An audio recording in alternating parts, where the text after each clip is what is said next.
Hi and welcome to my second video on how I painted and weathered the Churchill AVRE from AFV Club. Now that the base colours and enamel wash have had plenty of time to dry, let's move on to the next stages. First up is to add an effect known as dry brushing. For those that may not be aware of this technique, it is basically getting some paint on a soft flat brush, rubbing it against some paper towel which removes a lot of the paint, then lightly flick the brush over any raised detail on your model. I like to use oils for dry brushing, but I also use enamels and acrylics at times, but my favourite paints for dry brushing are usually oils. So the colours I used were sap green, olive green, white and buff. I mixed these onto some tape and once happy with the colour, rubbed off any excess from the brush onto some paper towel, and then, as I said earlier, flick this over the raised detail on the hull.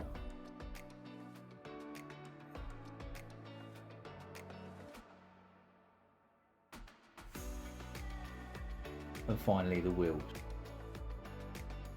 Here you can see the effect of the highlighting. Try not to use too much white, as that tends to give a bleaching look, unless you're doing a desert vehicle of course.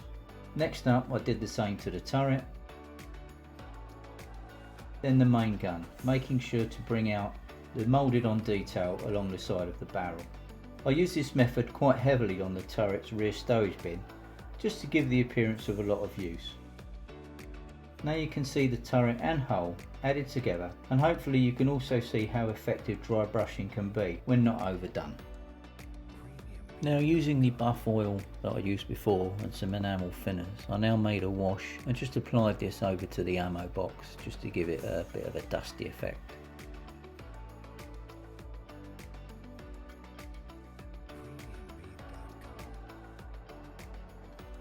Now onto the exhaust. I started off with some Vallejo off-white and life colour light rust.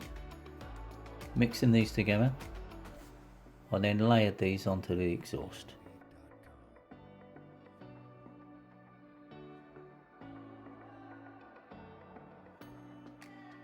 Mig light rust was now used as a wash, blended with some enamel thinner. I just layered this again over the exhaust, building it up in some areas, but this does need some time to dry before we can carry on.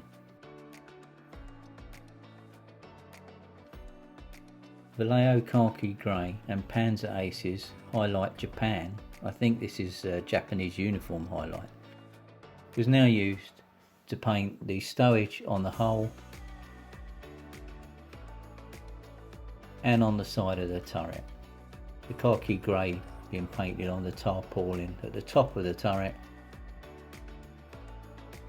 and the Japanese highlight at the bottom.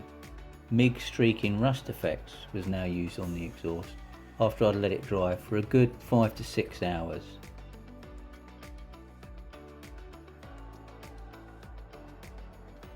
Sap green and olive green oil paints were now used and painted onto the cam nets, dabbing them here and there, and added a little bit of enamel thinner just to get them flow into the woven texture of the cam net.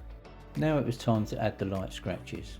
The colours I used for this were Russian Uniform Green and Pale Sand, both by Vallejo.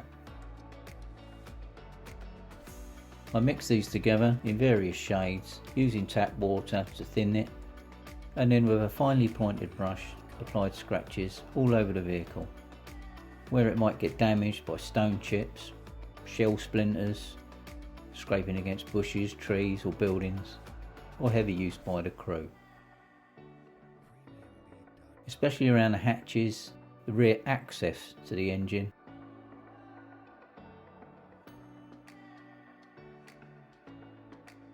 and around the turret, again around the crew hatches and on the rear stowage box. Here you can see now all the light scratches have been applied, and it is quite effective. Next it was to add the red oxide. The colours for this I used scarlet and flat brown, also by Vallejo.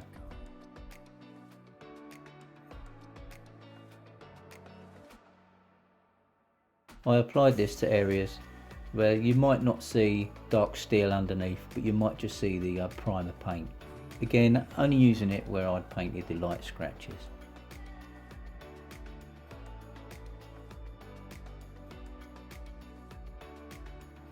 I did quite a lot of the painting of this around the rear stowage bin.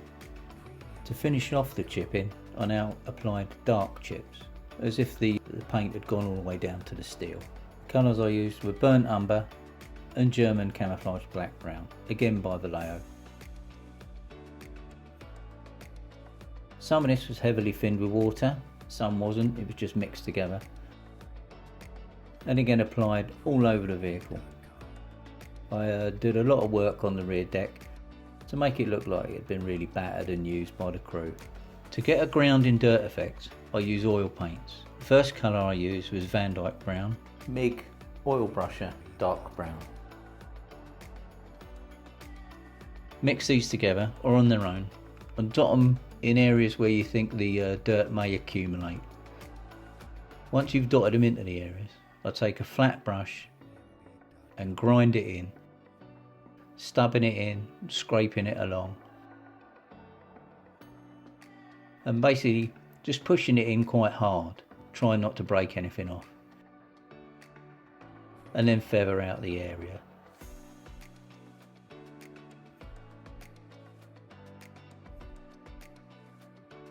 You can also use a cotton bud if you think you might be going a bit too heavy, but after a while the effect is quite eye-catching.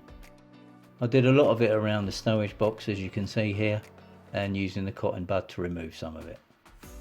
I also use this colour on the edges of the exhaust, just to get that really dark rust colour that you can get in the edges of exhausts and around some of the seams. Here you can see the effect of the ground-in dirt on the hull, where it is quite effective in all the recesses and areas where you may think that dirt may get ground in. And here it is with the turret attached. As I said, quite effective. It was now time to add some depth of colour to the cam nets.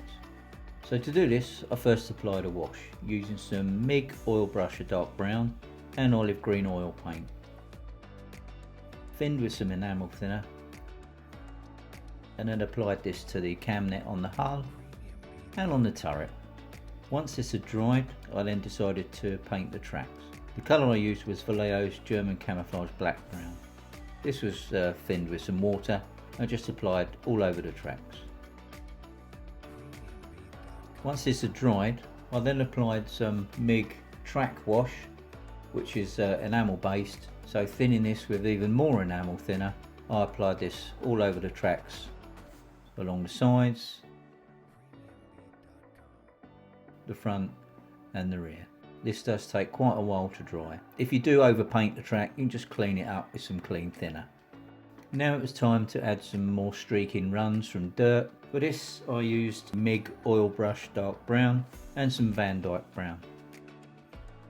Add in the oil paint dots all over the vehicle where you want the streaks to go. All along the hull,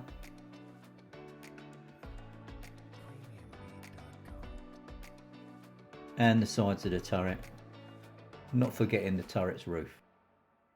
Once all these dots are in place, I then got a flat brush, some clean enamel thinner, dipped the flat brush in this, and then wiped it on a kitchen towel to remove some of the thinner, just so the brush is damp, and then drag these dots down or up